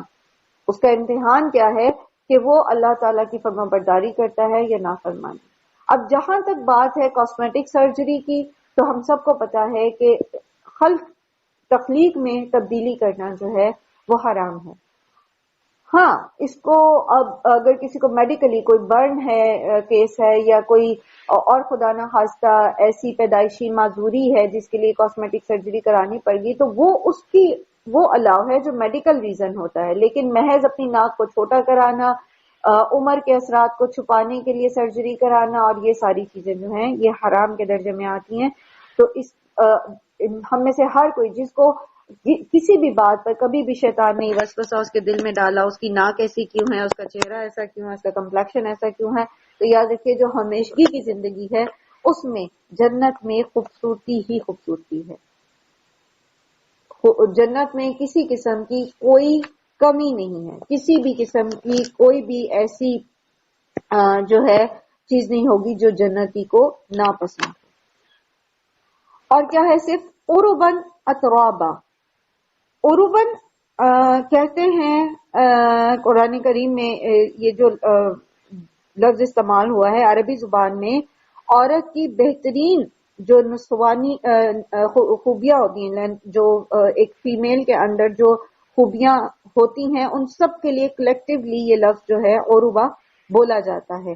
وہ اس کی فزیک بھی ہو سکتی ہے, عورت کی فزیکلی جو خوبصورتی کا معیار ہے, اور اس کے ساتھ ساتھ پھر اس کے اطوار, اس کا اخلاق, اس کی گفتار, ٹھیک ہے, اس کا کردار, ساری چیزیں جو ایک اچھی عورت کے اندر, ایک اچھی بیوی کے اندر پائی جاتی ہیں, اور خاص طور پر شوہر سے محبت, کہ وہ اپنے شوہر سے محبت کرنے والیاں ہوں گی. اور اترابا ترب سے نکلا ہے, تراب کہتے ہیں مٹی کو, تو بچے جو مل کے مٹی میں کھیلتے ہیں ایک جتنی ایج کے ہوتے ہیں, تو ایج فیلو کے لیے اتراب کا لفظ جو ہے وہ آتا ہے. تو دنیا میں چاہے کسی کا کتنا ہی ایج ڈفرنس رہا ہو اور کتنا ہی زیادہ مینٹلی جو ہے وہ ڈسٹنٹ ہو کوئی شوہر بیوی آپس میں, جیسے ہم پہلے بھی پڑھا کہ مزاج کے فرق ہوتے ہیں, مزاج ہو ہی نہیں سکتا کہ ہسبینڈ وائف جو ہے وہ ایک ہی مزاج کے ہوں. ظاہر ہے دو ڈفرینٹ بیک گراؤنڈز ہوتے ہیں, دو ڈفرینٹ لوگ ہیں. ایک ہی ماں کے اگر 4 بچے ہیں تو وہ چاروں کے چاروں نفسیاتی طور پر مختلف ہوتے ہیں, ذہنی اعتبار سے, عادتوں کے اعتبار سے مختلف ہوتے ہیں. تو شوہر بیوی کیوں کر ایک جیسے ہو سکتے ہیں, لیکن وہاں پر ایج فیلو ہوں گے, وہاں پر ایک دوسرے کے مزاج آشنا ہوں گے, اور سب سے بڑی چیز یہ کہ آپس میں ایک دوسرے سے محبت کرنے والے. یہ جو عروبہ کا لفظ آتا ہے نا, عروبہ نہ صرف یہ کہ عورت اور بیویاں اپنے شوہروں سے محبت کرنے والی ہوں گی, بلکہ شوہر بھی اپنی اس بیوی سے محبت کرنے والے ہوں گے. اور یہ کس کے لیے ہے؟ لِأَصْحَابِ الْيَمِينِ, دائیں بازو والوں کے لیے. سُلَّةٌ مِّنَ الْأَوَّلِينَ وَسُلَّةٌ مِّنَ الْآخِرِينَ, پچھلوں میں بھی بہت سے اور اگلوں میں بھی بہت سے ہوں گے. یعنی یہ عام نیک لوگ جو ہیں، جو صالحین ہیں، وہ جو ہیں وہ داہنے بازو والے ہوں گے. اور اب یاد رکھیے کہ جنت کے 100 درجے، اور ہماری نیکیوں کے ساتھ وہ درجے جو ہیں جنت کے، اللہ تعالیٰ ہم سب کو جنت الفردوس اعلیٰ میں داخل فرمائے. وہاں پر جنت کے یہ 100 درجے ہیں، اور 100 درجوں میں ہر جو صالح ہے، جو نیک ہے، وہ اپنے اعمال کے مطابق جائے گا. تو ان کے لیے بھی نعمتیں ہیں، لیکن جو بات مقربین کی ہے، سابقون السابقون اولئک المقربون، وہ سٹیٹس جو ہے وہ ان صالحین کے لیے نہیں ہے، اس لیے ان کا ذکر جو ہے وہ الگ آیا ہے. واصحاب الشمال، اور بائیں ہاتھ والے. ما اصحاب الشمال، اور کیا ہی بد نصیبی ہے بائیں ہاتھ والوں کی. فی سموم و حمیم، وہ لو کی لپیٹ اور کھولتے ہوئے پانی میں ہوں گے. وظل من یحموم، اور کالے دھوئیں کے سائے میں ہوں گے. لا بارد ولا کریم، نہ وہ ٹھنڈا ہوگا اور نہ وہ آرام دہ ہوگا. انہم کانوا قبل ذالک مترفین، اور یہ وہ لوگ تھے جو اس انجام سے پہلے خوشحال تھے. اچھا، اب ایک چیز اور ذہن میں رکھیے، سایہ کس قدر اہم ہے. سورہ مرسلات میں بھی سائے کا ذکر آتا ہے جو جہنمیوں کے لیے ہوگا، اور وہ 3 شاخوں والا ہوگا. 3 شاخوں والا سایہ ہوگا، جس میں ایک میں آگ ہے، ایک میں دھواں ہے، ایسا دھواں جو دم گھٹا دینے والا ہو، سیاہ دھواں ہے. اور اسی طرح جو ہے وہ سایہ انسان کے لیے کس قدر اہم ہے، اس کو آپ ریلیٹ کر سکتے ہیں. گرمیوں کے موسم میں اگر آپ اپنی گاڑی کو کہیں پارک کرتے ہیں، مارکیٹ جاتے ہوئے یا آفس جاتے ہوئے یا کسی بھی وجہ سے کہیں دھوپ میں، اور اس وقت جب آپ اپنی گاڑی کو کھول کے اس میں بیٹھیں تو وہ جو تندور بنا ہوا ہوتا ہے، آپ سائے کو ریلیٹ کر سکتے ہیں کہ سایہ کس قدر ضروری ہے. اب حالانکہ آپ کے پاس گاڑی ہے اور آپ اس میں جائیں گے، لیکن آپ یقین کریں کہ آپ آدھا راستہ چل جائیں گے تب تک آپ کی گاڑی کی اے سی کولنگ جو ہے وہ گاڑی کا اے سی جو ہے وہ کولنگ نہیں کرتا، گاڑی آپ کی ٹھنڈی نہیں ہوگی. پھر اور اس کو ریلیٹ کریں، اگر آپ پیدل چلنے والے ہیں، اور میں آپ سب سے کہوں گی کہ اللہ تعالیٰ نے آپ کو جتنی بھی نعمتیں دے رکھی ہیں، جتنی بھی نعمتیں دے رکھی ہیں، آپ اپنے گھر میں اے سی سے نکلتے ہیں، آپ اے سی والی گاڑی میں بیٹھتے ہیں، اپنے گراج سے آپ جا کے اے سی والے آفس یا کسی دوسرے گھر میں جاتے ہیں، جتنی بھی اللہ نے آپ کو نعمتیں دی ہیں، آپ ضرور یہ کام کیجیے، آپ خود بھی اور آپ کے بچے بھی، ان سے بھی یہ کام کروائیے. گرمیوں کے موسم میں ایٹ لیسٹ تھوڑا سا باہر ضرور نکلیں، اپنے چھت پہ لے جائیں بچوں کو تھوڑی سی دیر کے لیے جہاں ان کو لو وغیرہ اثر نہ کرے، لیکن یہ کہ یہ تجربہ ضرور کیجیے. سائے کی اہمیت آپ کو پتہ چلے گی، قیامت کے دن، حشر کے دن کی گرمی کو آپ ریلیٹ کر سکیں گے. میں نے اس چیز کو ریئلائز کیا تھا، ایک بہت بہت سال پہلے کی بات ہے، میں اپنے بچوں کو اسکول پیدل چھوڑنے جاتی تھی تب، اور وہ اسکول جو تھا وہ واکنگ ڈسٹینس پہ تھا، 1 کلومیٹر کا قریباً 1.25 کلومیٹر کا جانے کا، اور پھر اتنا ہی قریباً واپسی کا راستہ تھا. تو روزہ تھا میرا، گرمیوں کی صبح تھی، حالانکہ لائک 8:30-9 کا ٹائم تھا غالباً، لیکن دھوپ میں شدت تھی شدید، اور مجھے شدید پیاس لگی ہوئی تھی. اور اس میں اچانک کہیں سے بدلی کا ایک سایہ سا میرے اوپر آیا، تو وہ اس قدر پرسکون تھا، اس قدر سکون دینے والا کہ جو پہلی چیز میرے ذہن میں آئی تھی اس وقت بھی وہ یہ تھی کہ حشر کے میدان میں سایہ کیا معنی رکھتا ہوگا.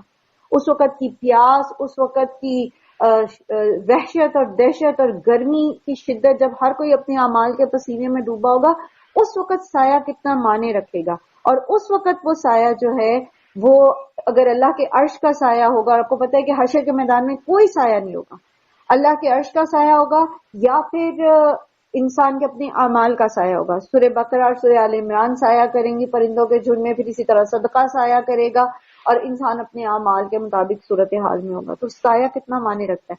اور یہ جو جہنمی ہیں، جو بائیں ہاتھ والے ہیں، سایہ ان کے پاس بھی ہے، لیکن اس سائے میں ٹھنڈک نہیں ہے. اس سائے میں نہ تو ٹھنڈک ہے اور نہ ہی وہ آرام دہ ہے.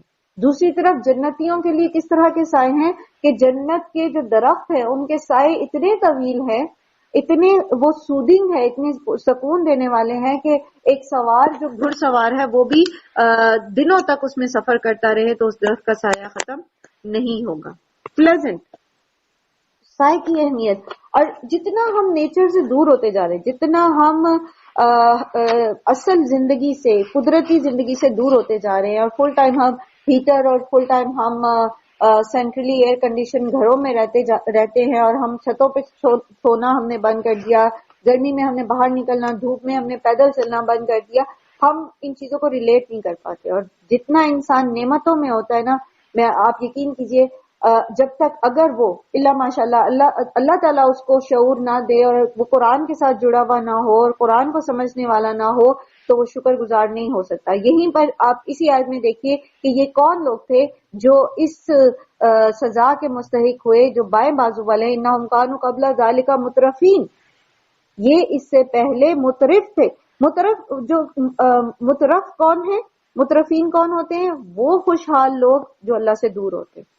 تو جتنی نعمتوں میں انسان دنیا میں ہوتا ہے اتنا ہی زیادہ چانسز ہوتے ہیں کہ وہ اللہ سے اتنا ہی دور ہو. اور نیچرلی یہ ہوتا بھی ہے، ہم سب کا یہ تجربہ ہے کہ جب ہم تکلیف میں ہوتے ہیں، جب ہم پریشانی میں ہوتے ہیں، ہم اللہ کو زیادہ یاد کر رہے ہوتے ہیں. اللہ ماشاء اللہ جنہیں اللہ ہی توفیق دے کہ وہ ہر حال میں اللہ تعالیٰ کا ذکر کرنے والے ہیں. وَقَانُوا يُصِرُّونَ عَلَى الْحِنْسِ الْعَظِيمِ، اور وہ اصرار کرنے والے تھے، وہ بار بار کرنے والے تھے ہنس العظیم. ہنس العظیم سے مراد ہے گناہ عظیم، اور گناہ عظیم یہاں پر کفر، شرک اور الحاد کے معنوں میں بھی آئے گا، اور اس کے ساتھ ساتھ پھر تمام جو اخلاقی اور کردار کی برائیاں ہیں جو اللہ سبحانہ وتعالیٰ کی حدود کو توڑنا ہے. اور جتنا انسان کے پاس مال ہوتا ہے، پیسہ ہوتا ہے، فراغت ہوتی ہے، صحت ہوتی ہے، اتنا ہی زیادہ اس کا نفس جو ہے وہ موٹا ہوتا ہے اور وہ اس کو ان برائیوں کی طرف ابھارتا ہے. وَقَانُوا يَقُولُونَ، اور وہ اس سے پہلے کہتے تھے أَإِذَا مِتْنَا وَكُنَّا تُرَابًا وَعِظَامًا أَإِنَّا لَمَبْعُوثُونَ. آخرت کو جھٹلاتے ہوئے وہ کیا کہتے تھے کہ کیا جب ہم مر جائیں گے اور ہم مٹی میں مل جائیں گے اور ہماری ہڈیاں جو ہیں وہ ریزہ ریزہ ہو جائیں گی، کیا ہم دوبارہ اٹھائے جائیں گے؟ أَوَآبَاؤُنَا الْأَوَّلُونَ، اچھا وہ جو ہمارے باپ دادا پہلے مر گئے، وہ جو میرا پردادا مر گیا، وہ جو اس کا دادا مر گیا، کیا سارے اٹھائے جائیں گے؟ یہ ایک طرح سے ایک طرح ہنسی اڑانے والی بات تھی نا، یہ جو وہ کہتے تھے اچھا ہم مر جائیں گے ہمارے باپ دادا بھی اٹھا دیں گے. ہاؤ کم، کیسے ہو سکتا ہے، یہ کیسے ممکن ہے؟ قل ان الاولین والآخرین، آپ ان سے کہہ دیجیے اول و آخر سب، لمجمعون، سب کے سب جمع کیے جائیں گے، الی میقات یوم معلوم، اس دن جس کا وقت جو ہے وہ مقرر کیا جا چکا ہے. تمہارے کہنے پر، جیسے یہ پہلے بھی کہتے تھے نا، اچھا اگر تم سچے ہو تو تم اٹھا لاؤ، تم لے آؤ، ان کو زندہ کر لاؤ پہلے سے، تو ایک وقت معلوم پر یہ سارے جمع کیے جائیں گے، اول و آخر سب. ثم انکم ایھا الضالون المکذبون، پھر اے گمراہ اور جھٹلانے والو. اللہ تعالیٰ خطاب کر رہے ہیں ایھا، اے الضالون المکذبون، یعنی دوبارہ اللہ تعالیٰ ان کو اس سچویشن کو جو ہے وہ اس میں لے کے جا رہے ہیں. ان سے کہا جائے گا کہ اچھا پھر اے گمراہو جھٹلانے والو، لآکلون من شجر من زقوم، تم ضرور کھانے والے ہو اس درخت سے جو کہ زقوم ہے، تم ضرور زقوم میں سے کھانے والے ہو. فمالئون منها البطون، پھر اسی سے تم پیٹ بھرنے والے ہو. فشاربون علیہ من الحمیم، اور پھر اس کے بعد جب یہ پیٹ میں جا کے کھولے گا، ہم اس کے بارے میں، زقوم کے بارے میں ہم پیچھے سورہ صافات میں بھی پڑھ کے آئے تفصیلاً کہ کس طرح کا یہ پھل ہے اور کس طرح کا اس کا ذائقہ ہے. اور اس کی جڑیں جو ہیں وہ جہنم کی جڑوں سے یہ نکلتا ہے، اور اس کے جو پھل ہے وہ شیطان کے سروں کی طرح ہے، اور ذائقے میں یہ بہت تلخ ہے. اور جب یہ پیٹ میں جائے گا تو وہاں کھولے گا اور پھر شدید پیاس لگے گی جہنمی کو، تو پھر کیا کرے گا، وہ اس کے اوپر سے جا کر کھولتا ہوا پانی پیے گا. کیسے پیے گا؟ فشاربون شرب الہیم، ایسے جیسے شدید پیاس لگا ہوا اونٹ جو ہے وہ پانی پیتا ہے. اب آپ کو پتا ہے اونٹ جو ہے وہ ویسے ہی 7 دن تک بغیر پانی پیے سروائیو کر سکتا ہے، تو جب اونٹ کو پیاس لگتی ہے تو پھر وہ کیسا پانی پیے گا؟ تو اس طرح سے وہ اس کو پانی کو پیے گا. ھذا نزلھم یوم الدین، یہ ہوگی ان کی مہمانی اس دن، فیصلے کے دن، جس دن یہ روز جزا آئے گا. آج یہ جو کچھ بھی کر رہے ہیں سو کر رہے ہیں، اس دن ان کی مہمانی، ان کی میزبانی جو ہے وہ ان چیزوں سے کی جائے گی. دنیا میں تو وہ مترفین ہیں، دنیا میں تو وہ نعمتوں میں کھیل رہے ہیں، پرواہ نہیں ہے انہیں، اور وہ سمجھتے ہیں کہ بس اسی دنیا میں ہمیں جینا ہے، اس میں ہم پیدا ہو گئے، جتنا جو اللہ نے ہمیں دیا ہے اسی طرح کا ہمیں اللہ آخرت میں بھی نوازے گا. اور وہ دنیا کی نعمتوں کو اللہ تعالیٰ کی رضا سمجھتے ہوئے، وہ سمجھتے ہیں کہ یہ اللہ تعالیٰ کی رضا کا ایک جو ہے وہ اشارہ ہے کہ اللہ نے ہمیں دنیا میں اتنا کچھ دے رکھا ہے. وہ یہ نہیں سمجھتے کہ یہ امتحان ہے اصل میں، کہ جو کچھ بھی اللہ نے ہمیں دیا ہے یہ ایک آزمائش کے طور پہ دیا، خواہ وہ سرداری ہے، خواہ وہ مال ہے، خواہ وہ بیٹے ہیں، اولاد ہے، گھر بار ہے، کچھ بھی ہے، اتھارٹی ہے، کسی بھی لیول کی اتھارٹی ہے، وہ یہ محض آزمائش ہے اور اس کے بارے میں ہم سے سوال کیا جائے گا. وہ سمجھتے ہیں بس یہ ایسے ہی رہنا ہے. وہ جیسے وہ فارسی کا محاورہ ہے نا کہ بابر عیش کر لو وہ دوبارہ نیست، دوبارہ یہ جو ہے یہ نہیں آئے گا، یہ سب کچھ دوبارہ نہیں ملنے والا. بس یہ دنیا ہے، آج کی زندگی ہے، عیش کرو، مزے کرو، جیسے چاہو جیو. اور اس طرح کے بہت سارے سلوگنز جو ہیں ہمارے ارد گرد بھی گزرتے ہیں. آپ ٹی وی پہ بھی سنتے ہیں اور ویسے بھی ٹرینڈز جو ہیں وہ چل رہے ہوتے ہیں. اور وہ بچوں میں بھی، ٹین ایجر میں بھی جو ہے یہ دس کائنڈ آف یولو کہ جو بس یو لیوز ونس والا جو ہے وہ ایک دفعہ زندگی ملی ہے، عیش کرو، مزے کرو، جو چاہو کرو. تو یہ سمجھتے رہے. لیکن جب عقدہ کھلے گا، جب ان کو دوبارہ اٹھایا جائے گا، پھر ان کے لیے کیا کھانا ہوگا، کیا ان کا پینا ہوگا. اور اس بات کو جو یہ نیگیٹ کرتے ہی چلے آ رہے ہیں تو اس کو پھر دوبارہ اللہ سبحانہ و تعالیٰ مختلف دنیا میں ان کے جو معاملات ہیں، دنیا میں جو ان کی زندگی ہے اس سے ریلیٹ کرتے ہیں. اور یہاں سے پھر آگے آیت نمبر 74 تک جتنے بھی دلائل اللہ سبحانہ و تعالیٰ پیش کر رہے ہیں وہ بیک وقت پھر آخرت اور توحید دونوں کے دلائل ہیں. یعنی کونی دلائل جو یہاں سے آگے آ رہے ہیں وہ آخرت اور توحید دونوں کو جو ہے وہ فلفل کرتے